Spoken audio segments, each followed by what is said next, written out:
Audio Jungle.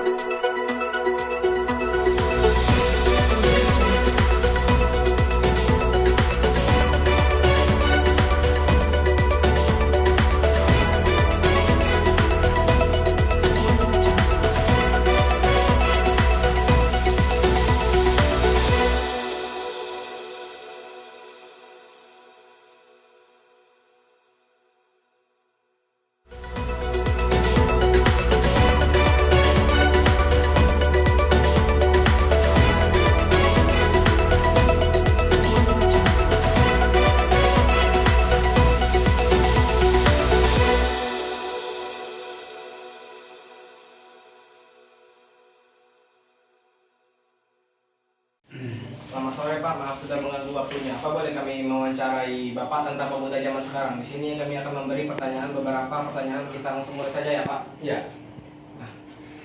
Satu Pak, menurut Bapak, bagaimana pemuda zaman sekarang berusaha untuk berpartisipasi untuk menjadi abdi negara Pak? Oh gitu.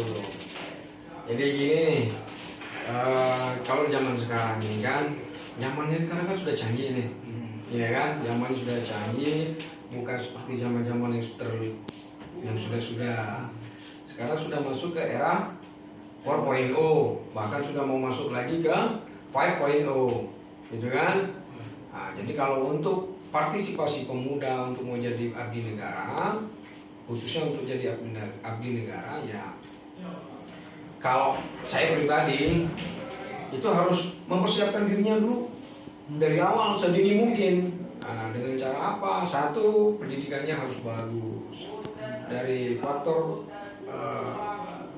akademiknya harus bagus, kemudian dari fisiknya juga harus bagus, menjaga fisiknya harus bagus. Jadi pada saat nanti dia sudah waktunya ikut tes, bisa ikut, nah, bisa dia berpartisipasi. Nah, kemudian ya tentunya jangan lupa berdoa gitu. Kemudian apa lagi? Menurut persyaratan untuk jadi abdi negara atau polisi itu apa saja Pak misalnya? Oh, salah satunya ya, kalau ditanya saya semuanya mungkin saya nggak hafal ya.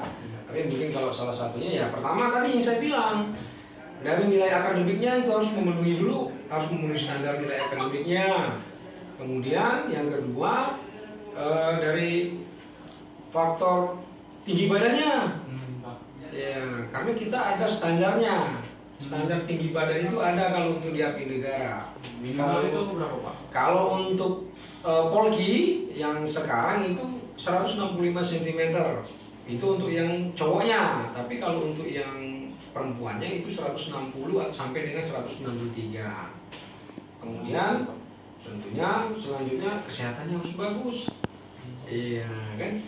Karena kita mau jadi abdi negara berarti kita harus siap fisik. Baik itu fisik, mental itu harus kuat. Jadi jangan sampai nanti begitu jadi abdi negara sudah jadi polisi, dia sakit-sakitan. Jadi yang ada bukannya malah melaksanakan tugas dengan maksimal, yang ada malah justru nanti menjadi beban institusi gitu.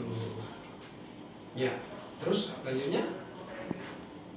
Menurut Bapak, Ya, apakah pemuda zaman sekarang ini ambisius atau malah kurang berpartisipasi dalam menjadi abdi negara atau polisi?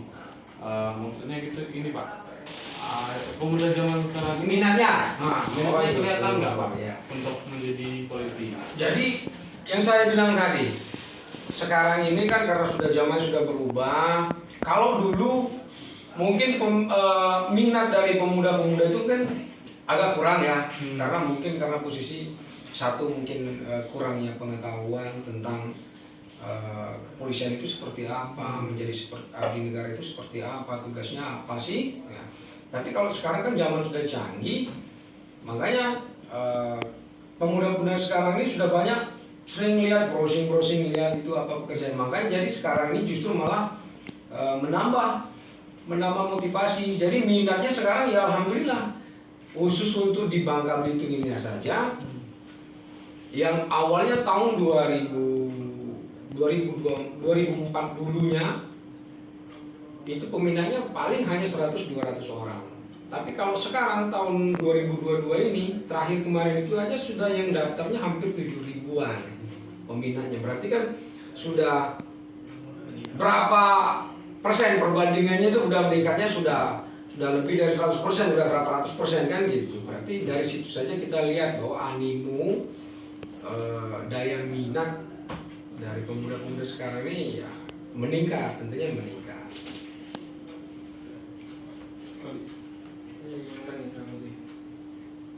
Ini Pak, Ya. menurut Bapak bagaimana cara menghindari pergaulan bebas untuk anak-anak? Nah, itu satu lagi ya. Kalau saya pribadi yang saya terapkan kepada anak saya kan, tentunya saya menjaga pergaulan dia, kemudian membatasi dalam hal ini yaitu semuanya, mulai dari dianya, cara dia bergaulnya, kemudian jam dia bergaulnya, kemudian dia jangan meninggalkan ibadah lah, intinya seperti itu. Karena seperti ini, pergaulan bebas itu terkadang pemuda-pemuda itu terjerumus ke salah pergaulan itu karena satu kurangnya kontrol dari orang tuanya. Jadi anak-anak itu dibebaskan, terkadang dia pulang sudah larut malam. Kemudiannya ya satu lagi nih masalah gadget, ya kan? Ya. Gadget ini sebenarnya bahaya kalau disalahgunakan. Tapi kalau kita pergunakannya untuk hal-hal yang positif, ya bagus. Tapi terkadang kalau kurangnya pengawasan dari orang tua, ya makanya nanti timbulnya yang ada malah efek negatifnya, bukan yang positifnya. Gitu. Jadi yang terutama tadi itu di pengawasan dari orang tua harus itu. Kemudian ya tadi rajin-rajin ibadah. Iya. Pertanyaan selanjutnya Pak, bagaimana cara Bapak mengatasi jika ada terjadinya tawuran antar sekolah? Oh itu kebenaran gini, dulunya saya dari STM. Iya, saya dulu jebolan STM.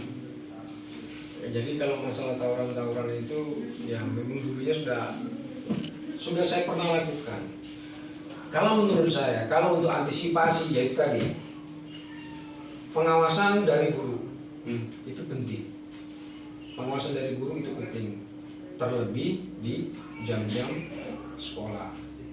Kemudian kalau memang sudah selesai, sudah habis jam sekolah, itu harus diwajibkan kepada siswa-siswa itu harus pulang ke rumah. Jadi nggak ada lagi nongkrong-nongkrong. Iya, antisipasinya seperti itu. Karena apa? Tawuran itu sering terjadi karena awalnya itu karena ada nongkrong ini. Iya, jadi ini satu sekolah ini nongkrong, kemudian nanti ada satu sekolah lain lewat, lihat yang nongkrong, saling ganggu.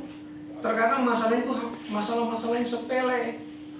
Biasanya kadang-kadang dia yang awal mulai nongkrong-nongkrong mungkin dia minum-minum atau apa, atau masalah perempuan, biasanya seperti itu. Kalau masalahnya itu nggak ada yang masalah yang terlalu ini, nggak ada. Tapi kalau untuk antisipasinya itu butuh sosialisasi, kasih pemberitahuan, kasih edukasi, bukan pemberitahuan, kasih edukasi, ya, pembelajaran kepada siswa, kasih tahu bahwa ini loh dampak dari tawuran itu seperti ini. Kemudian ya kalau sudah jamnya sekolah sudah habis ya pulang, jangan nongkrong-nongkrong lagi, kan seperti itu. Karena dari hal-hal yang seperti itu yang sering terjadi ya tawuran seperti itu. Oh, ini Pak, lanjut Pak. Bagaimana jika para pemuda zaman sekarang ingin menjadi polisi tanpa persiapan Pak? Nah itu tadi kita ini bukan mau jadi polisi aja. Kita kalau kita punya cita-cita, apapun itu yang kita cita-citakan, tapi kalau kita tanpa persiapan, kemungkinan untuk kita berhasil itu kecil. Benar nggak? Sekarang si Rafael sama si Fredlin kepengen mau jadi dokter, tapi nggak mau belajar, nggak mau kuliah. Kira-kira bisa nggak jadi dokter? Nggak bisa. Sama. Untuk jadi abdi negara, untuk jadi polisi, untuk jadi tentara sama. Kita harus mempersiapkan diri dulu. Yang saya bilang tadi, mulai dari sekarang akademiknya ditingkatkan. Karena itu kan ada batasan-batasnya, ada batas passing grade nilai yang harus kita penuhi. Jadi harus kita belajar yang tekun, latihan yang bagus, yang rutin latihannya. Kemudian ya ibadah jangan lupa. Karena kalau kita ingin menggapai sesuatu, tapi kalau tanpa dengan persiapan, mungkin tingkat keberhasilan itu hanya sekian persen. Ya, tapi kalau kita sudah latihan, semuanya itu sudah kita lalui, kita sudah rajin, ibadah iya, latihan iya, belajar iya, insya Allah apa yang kita cita-citakan itu insya Allah kita gampang untuk meraihnya. Menurut Bapak sendiri, balap liar tuh gimana Pak? Untuk anak-anak, pemuda-pemuda balap liar tuh Pak, kenapa balap liar itu maksudnya tuh dilarang? Ya, sebenarnya seperti ini. Kalau untuk balap itu sebenarnya tidak dilarang. Yang dilarang itu ada kata-kata liarnya ini tadi. Iya. Jadi kalau dia mau, kita kan hobi kita ini kan beda-beda. Mungkin si Rafael atau si Fred ini hobinya balap. Sebenarnya kalau si Pak Rafael sama Fredil itu balapnya di tempat yang memang disediakan itu nggak salah. Bahkan kita pihak kepolisian, aparat keamanan justru kita menjaga, kita amankan. Nggak ada kan yang ditangkap, nggak ada. Justru kita ngamankan. Karena apa? Sesuai dengan tempatnya, sesuai dengan porsinya. Dia ikut balap di tempatnya, di arenanya. Yang jadi permasalahan, kenapa yang dilarang itu? Karena ada kata-kata liar itu. Mereka melaksanakan balap liar itu rata-rata di jalan umum, di jalan raya. Sekarang yang menggunakan jalan raya itu kan bukan hanya dia sendiri, kan masih banyak yang lain. Ujung-ujungnya apa? Membahayakan pengguna jalan yang lain. Kan seperti itu. Kemudian kalau seandainya terjadi hal-hal yang tidak diinginkan, bisa katakan kecelakaan lah, itu yang mau tanggung jawab siapa? Kan nggak ada. Iya kalau seandainya dia kecelakaan sendiri. Kalau dia kecelakaannya dia ada korban dari masyarakat yang lain, pengguna yang lain, ujung-ujungnya ruginya siapa?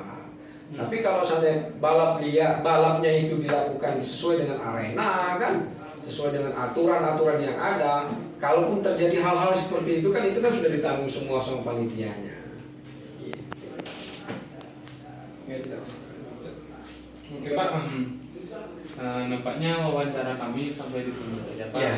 Terima kasih atas waktunya. Ya, sama-sama. Kami mohon maaf jika ada salah kata ya Pak ya. Sekian Pak, terima kasih Pak. Iya. Selamat sore Pak. Selamat sore.